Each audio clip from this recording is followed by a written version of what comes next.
There are different levels to the game. When the game is you want to learn or create something new. So the first challenge is working through the troubles inside and outside. That means things which are trying to stop you from creating that. Say, for example, you want to create a cartoon character. So first you need to fight your inner demons, which is laziness, which is thoughts that everybody makes cartoon. So what's so special about me? It's like saying everybody else is living, everybody else is breathing, everybody else is eating. So why should I live? Why should I breathe? Why should I eat? But you do not question that. Why?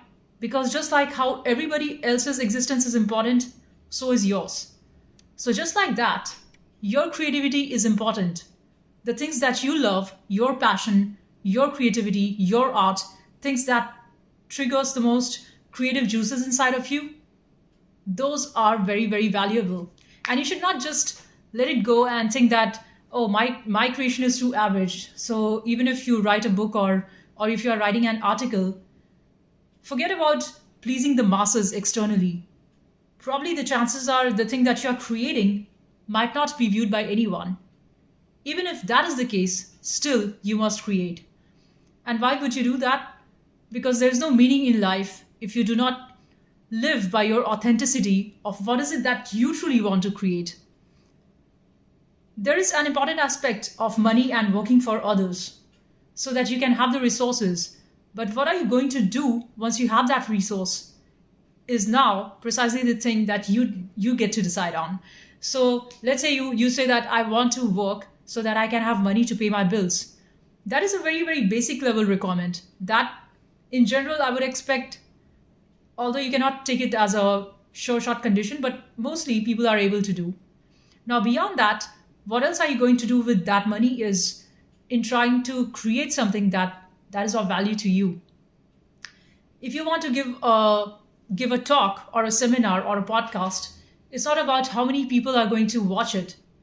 Even if one person watches it and they can resonate with it, I would say it's a very much valuable thing that you have created. It's never ever about getting the validation from others. It's more about you teaching yourself, and you get to know yourself by your own creation, by the things that you do. You do not just know yourself by having an imagination, because in your imagination you might be very high, but you truly look at your actions and then you get to know, okay, so I'm here right now, and there are these 10,000 steps I still need to go ahead. So once you look at that, and then we are going to take that one at a time. But but that is not the end of it, because as you keep walking and then you keep improvising, this entire game is a game of improvisation.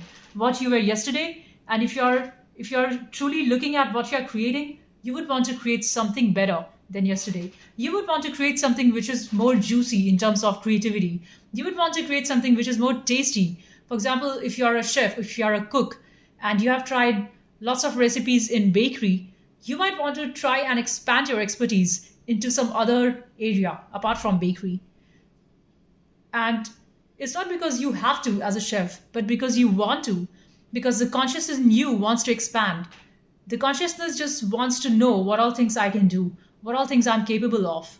You're not doing any of this to show the world that I'm so multi talented, I can do so many things. And I'm so much skillful. I'm also good at cricket. I'm also good at basketball. I'm also a good painter. I'm also a good singer. I'm also a good dancer. No. You do this just because you want to be experiencing all of yourself, of who you are. And as you go along your own path, the people who watch you get inspired by you. And though that should not be your prime criteria, because if you think you are doing things only for external validation and trying and see that people should get inspired, then you're going to break down very soon. So I don't think that's a very good pointer for starting. For starting, you should be okay with creating something which is of very low quality, something which is of very low value, but you still go ahead and create. And then next day, you want to create it something better. And then the third day, you want to do at least something even better than what you have worked on the past 2 days. And like this, you keep on incrementing. And this is how you set a goal. Because If you say, I do not have a goal, that is okay.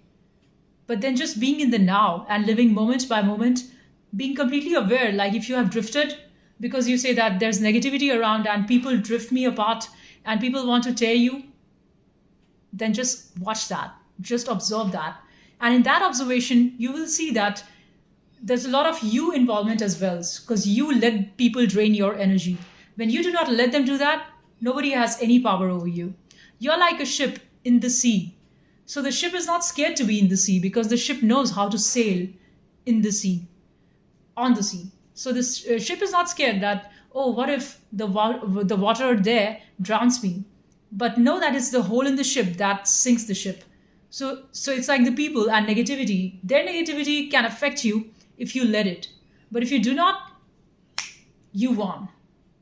So just be aware and keep working, because it's a never ending thing. If you think that perfection is a state that you will achieve this day and you're going to have satisfaction for the rest of eternity, that's never going to happen.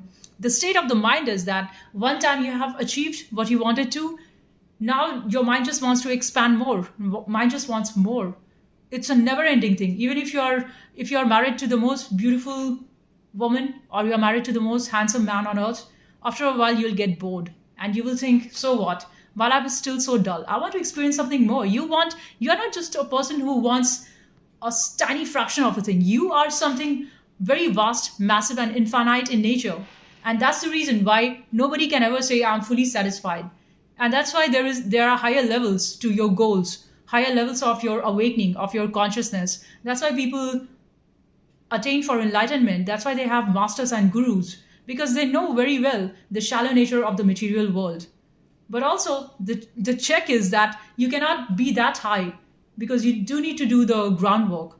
If you say that right now I transcend all of this, I just become a saint in Himalayas, that is not going to be so easy, because out there you will think, oh, my life in the city was so good. I had this much of comfort. And that sudden switch from comfort to living in the mountains might not be so easy for you.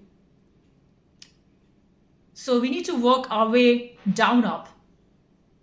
So that means watching your material desires, but also being fully aware the transiency of it. That there's nothing that you can say for sure, this is what I want, 100%. Because you do not know what do you want. And then as you as you become more aware, you laugh at all of this. And you also laugh at this game of duality, because it's mindless and it has got no sense. But we find ourselves drifting between these two states all our lives. But this watching, this awareness does release a lot of wasted effort and energy. So just watch it. We will just observe our own self drifting into good and bad moods.